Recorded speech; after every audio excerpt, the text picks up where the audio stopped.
La célébration de la fête de l'indépendance de Côte d'Ivoire cette année à Yamoussoukro, ville natale de Félix Houphouët-Boigny, le premier président de la Côte d'Ivoire, a revêtu un cachet particulier. Alassane Ouattara a présidé les défilés pédestres et motorisés des forces de défense et de sécurité, ainsi que le défilé civil en présence des officiels ivoiriens, mais aussi de chefs d'État de pays voisins d'Afrique de l'Ouest. Le président de la République de Guinée-Bissau et président en exercice de la CEDEAO, Umaru Sissoco Embalo, et le président de la République du Libéria, George Weah. Le président Alassane Ouattara a voulu cette édition 2022 sous le signe de la paix et de la cohésion sociale.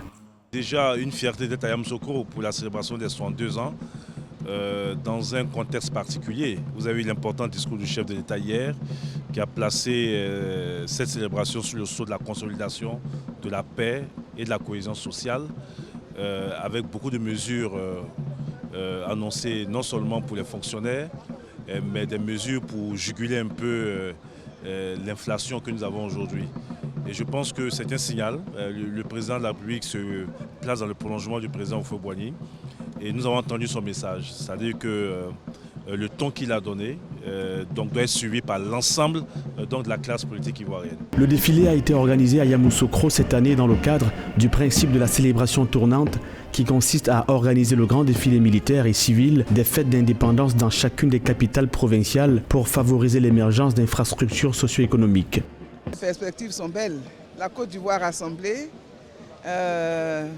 comme à une cérémonie de retour aux sources, venir nous inspirer de la pensée du président Houphouët-Boigny qui nous recommandait de vivre en frères.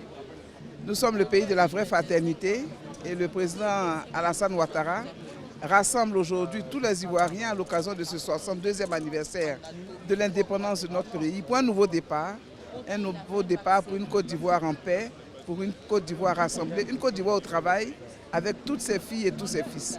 Je crois que c'est tout le sens de cette belle cérémonie. Lors de son discours à la nation prononcé à la veille de la célébration du 62e anniversaire de l'indépendance, Alassane Ouattara a annoncé la grâce présidentielle pour Laurent Gbagbo et des perspectives prometteuses au niveau économique pour la Côte d'Ivoire avec un taux de croissance attendu à 7% cette année 2022 et à moyen terme.